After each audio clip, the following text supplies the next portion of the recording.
પ્રકરણ 9 શાળાની staff meeting ભરાઈ હતી. બધા આવીને બેસી ગયા હતા. ઓઝા સાહેબ આવ્યા અને બેઠા.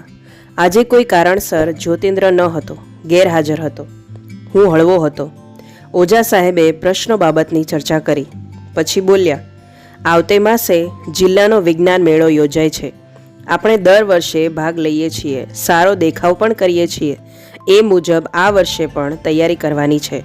તેના મુદ્દાઓ આ પ્રમાણે છે. તેમણે વિભાગવાર મુદ્દાઓ વાંચ્યા.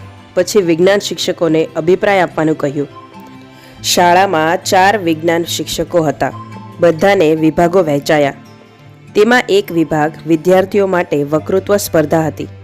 તે વિભાગ જ્યોતિન્દ્ર સંભાળતો. દર વર્ષે વિદ્યાર્થી રાજ્ય કક્ષાએ નંબર લાવતો. આજે જ્યોતિન્દ્ર ગેરહાજર હતો. મને સાધનો બનાવવામાં રસ, એટલે હું ગૌણ રહેતો, અન્યોને મદદ કરતો. આજે મને અચાનક વિચાર આવ્યો કે ચાલને હું વક્તૃત્વ સંભાળું. મેં કહ્યું, સર, વક્તૃત્વ વિભાગ મને આપો. બધાની નજર મારી તરફ ફરી. ઓઝા સાહેબ થોડો વખત મારી સામે જોઈ રહ્યા. પછી બોલ્યા, પણ દવે, તે તો જ્યોતિન્દ્ર સંભાળે છે. સર, આ વખતે હું હાથ અજમાવી જોઉં તો? મને તો કશો જ વાંધો ન હોય, પણ જ્યોતિન્દ્રને પૂછી જોઈએ. પૂછી જુઓ સર, પણ મને એક તક આપો. બધા તો સ્તબ્ધ થઈ જોતા હતા. ઓઝા સાહેબે હા પાડી. બીજે દિવસે ઓઝા સાહેબે અમને વિજ્ઞાન શિક્ષકોને આયોજન કરવા ઓફિસમાં બોલાવ્યા. ત્યારે જ્યોતિન્દ્રને પણ બોલાવ્યો. તેણે કહ્યું, શાહ, વિજ્ઞાન મેળો આવે છે? જી.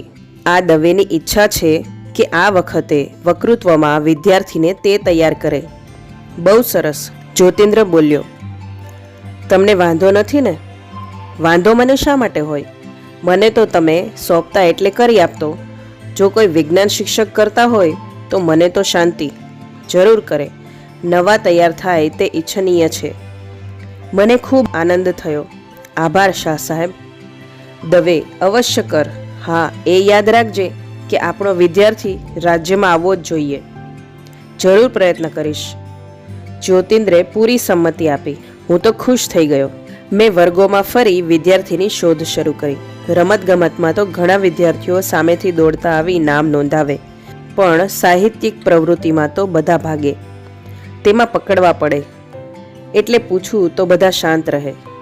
હું જેટલાને સ્ટેજ પર જોતો તે બધાને પકડ્યા અને તૈયાર થવા કહ્યું, પણ બધા છટકે. ખૂબ પ્રયત્ન પછી માંડ એક વિદ્યાર્થીને તૈયાર કર્યો. આ વખતે વક્તૃત્વનો વિષય હતો ઔદ્યોગિકરણનો સામાજિક જીવન પર પ્રભાવ. શુદ્ધ વિજ્ઞાનનો વિષય ન હતો. હું મૂંઝાયો. મારું વાંચન ઓછું. આ વિષય વળી સમાજશાસ્ત્રીય. મેં પુસ્તકો ઉથલાવ્યા. ગુજરાતીમાં તો આમે આવું સાહિત્ય ઓછું. જ્યાંથી મળે ત્યાંથી મુદ્દા શોધવા માંડ્યા. વિદ્યાર્થીને પણ શોધવા કહ્યું, પણ તેણે કશું ન કર્યું. હવે જેમ તેમ કરી મુદ્દા એકઠા કર્યા. તેની નોંધ તૈયાર કરી. તેના આધારે વક્તવ્ય તૈયાર કર્યું. વિદ્યાર્થીને આપ્યું. તે તૈયાર કરવા લાગ્યો. આ બધામાં ઘણા દિવસો વીતી ગયા. હવે એક અઠવાડિયું જ બાકી હતું. અમારામાં એક રિવાજ હતો કે વક્તૃત્વ માટે બધા સાથે બેસે અને સૂચનો કરે. આ વિદ્યાર્થીને સાંભળવા બધા બેઠા. એક તો વિદ્યાર્થી નવો હતો. તેનામાં ઉત્સાહ હતો, પણ તેનામાં આવડત ન હતી. મેં તેને લખી આપેલું અને ગોખાવતો, પણ શાસ્ત્રીય તાલીમ આપી ન હતી. માટે ક્યાંક ગોખેલું ભૂલી જતો હતો તો ક્યાંક થોથવાતો હતો. અવાજ ઊંચો નીચો થતો હતો. સાથે વિષય પણ સચોટ બનતો ન હતો. મુદ્દા જે રીતે સ્પષ્ટ અને પદ્ધતિસર ચર્ચાવા જોઈએ તે દેખાતા ન હતા. આડાઅવળા જતા હતા. ક્યાંક વ્યક્તિગત અભિપ્રાયો આવી જતા હતા.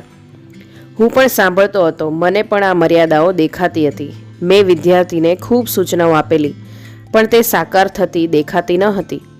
હું અંદરને અંદર મૂંઝાતો હતો. વિદ્યાર્થીએ બોલવાનું પૂરું કર્યું. તેણે 5 ને બદલે 8-9 મિનિટ લીધી. તે બેસી ગયો. વાતાવરણમાં શાંતિ છવાઈ ગઈ. બધા ઓઝા સાહેબ સામે જોતા હતા, ક્યારેક મારી સામે જોતા હતા. વાતાવરણમાં સન્નાટો હતો. ધારણા કરતાં ઓછું પરિણામ દેખાતું હતું. ઓઝા સાહેબે ગળું ખંખેરીને કહ્યું, વેલ, આપણે આ વિદ્યાર્થીને સાંભળ્યો. હવે મૂલ્યાંકન. તેણે વિદ્યાર્થીને કહ્યું, બેટા, તું સરસ બોલ્યો, હવે જઈ શકે છે.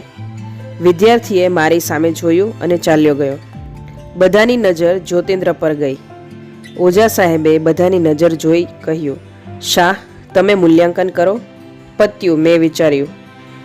શાહ તો કસાય જ છે, ફૂરચા ઉડાવી દેશે.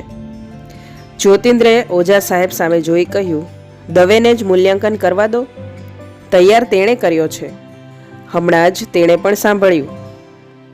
તે વિજ્ઞાન શિક્ષક છે, સ્પષ્ટ મૂલ્યાંકન કરી શકશે. પછી મારા સામે જોઈ કહે, કેમ દવે, હું ખોટો છું? મારા પેટમાં ગડબડ થતી હતી.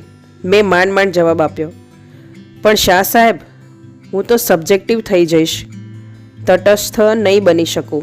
તમે જ કરો. મિત્ર, તટસ્થ થાવ અને કરો. નહીં, પણ તમે જ કરો, તમે અનુભવી છો. ઓઝા સાહેબે ટેકો આપ્યો. હા શાહ, તમે જ કરો ને. જ્યોતિન્દ્ર ટટ્ટાર થયો. હું ઢીલો થઈ ગયો. તેણે બોલવાનું શરૂ કર્યું. વક્તૃત્વમાં આટલી બાબત તપાસાય: વિષય વસ્તુ, રજૂઆત, ભાષા. અહીંનું વિષય વસ્તુ વિજ્ઞાન અને સમાજ વિજ્ઞાનનું મિશ્રણ ધરાવે છે. ઔદ્યોગિકરણનું મહત્વ પણ દર્શાવવાનું છે અને તેની સમાજ પરની સારી ખરાબ અસરો પણ બતાવવાની છે. એ સંદર્ભમાં વિદ્યાર્થીનું વિષય વસ્તુ તપાસો. કોઈએ જવાબ ન આપ્યો. નથી, જ્યોતિન્દ્રે કહ્યું. એક તો મુદ્દા આડાઅવળા જાય છે, વ્યવસ્થિત નથી. વળી જે બાબતો ચર્ચાવી જોઈએ એ પૂરતી નથી, અસરકારક પણ નથી. પરિણામે વિષય વસ્તુ ફિક્કું થઈ જાય છે. મારું મોં નીચું હતું. પછી રજૂઆત. વિદ્યાર્થી નવો છે, બિન અનુભવી છે. તેને હું ગૌણ માનું છું. અને સાચું કહું તો મને દવેનો આ પ્રયોગ ગમ્યો છે. નવો વિદ્યાર્થી લેવો એ પડકાર છે. તે તેણે ઉપાડ્યો તે તેનો આત્મવિશ્વાસ બતાવે છે. પણ તેને તૈયાર કરવો પડે. શબ્દે શબ્દે તાલીમ આપવી પડે. શબ્દોના ઉચ્ચાર, ઢબ, ક્યાં અટકવું, ક્યાં જોરથી બોલવું વગેરેની સૂક્ષ્મ તાલીમ આપવી પડે. તેણે તાલીમ તો આપી જ હશે, તેની મને ખાતરી છે. પણ પોતે વક્તૃત્વના શાસ્ત્રોનો બિન અનુભવી હોવાથી પૂરતી અને યોગ્ય તાલીમ આપી શક્યો નથી. માટે વિદ્યાર્થીની રજૂઆત નબળી રહે છે. હું ધ્રુજતો હતો, અંદરથી ગુસ્સે પણ થતો હતો. પણ જ્યોતિન્દ્ર સાચો હતો. તો હવે? ઓઝા સાહેબે કહ્યું. હું મૂંગો રહ્યો. શાહ, તમારો શું મત છે? સર, મને લાગે છે કે ભલે દવે જ તૈયાર કરે. 3 દિવસ પછી ફરી બેસીએ. બધાએ સહમતિ આપી. હું ખૂબ મૂંઝાતો હતો. જ્યોતિન્દ્રની વાત સાચી હતી. હું વક્તૃત્વ વિશે કશી તાલીમ ધરાવતો ન હતો. આ તો તે બહાને મારે આગળ આવવું હતું. જ્યોતિન્દ્રની ઇજારાશાહી તોડવી હતી, માટે આ સ્વીકાર્યું હતું. પણ ફરી તેમાં માર ખાધી હતી. હવે મેં ફરી વિદ્યાર્થીને બોલાવ્યો, ફરી તૈયાર કર્યો, વધુ મહેનત કરી, કરાવી. 3 દિવસ પછી ફરી મીટિંગ ભરાઈ. ફરી વિદ્યાર્થી બોલ્યો. તે અવશ્ય સુધર્યો હતો, પણ કોઈને સંતોષ ન થયો. ફરી વિદ્યાર્થીને જવા દીધો. હવે ઓઝા સાહેબે પુનઃ પ્રશ્ન કર્યો. સર, મેં હથિયાર હેઠા મૂકતા કહ્યું, મારી બધી શક્તિ મેં વાપરી નાખી છે. આનાથી વધુ હું નહીં કરી શકું. તો શું કરવું? આ વખતે વક્તૃત્વમાં ભાગ ન લેવો? ઓઝા સાહેબે નિરાશાથી કહ્યું. બીજા વિજ્ઞાન શિક્ષકોએ તેવું તો ન ચાલી શકે તેવો અભિપ્રાય આપ્યો. શાળાની પ્રતિષ્ઠાનો સવાલ હતો. થોડી વાર શાંતિ પથરાઈ ગઈ. સર, બીજા વિજ્ઞાન શિક્ષક બોલ્યા, શાહ સાહેબને કહો કે તે બાજી સંભાળી લે. બધાએ જ્યોતિન્દ્ર સામે જોયું. તે ચૂપ રહ્યો. શું મત છે તમારો શાહ? ઓઝા સાહેબે પૂછ્યું. સર, દવેનો વિષય છે, દવે મત આપે, તે બોલ્યો. તેણે તો આગળથી જ કહી દીધું છે કે હવે તે નહીં કરી શકે. છતાં હું બોલ્યો, શાહ સાહેબ, મારી હતી તેટલી શક્તિનો મેં ઉપયોગ કર્યો, છતાં અપેક્ષિત પરિણામ નથી દેખાતું.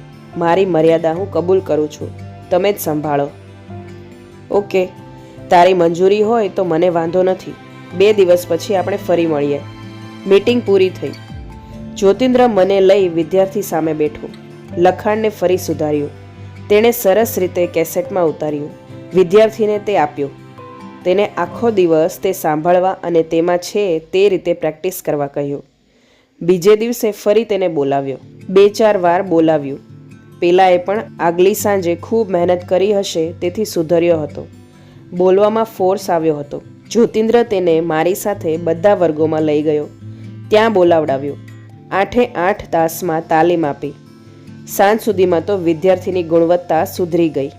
ત્રીજે દિવસે ફરી મીટિંગ ભરાઈ. વિદ્યાર્થી ફરી બોલ્યો. બધા તો નવાઈ જ પામ્યા.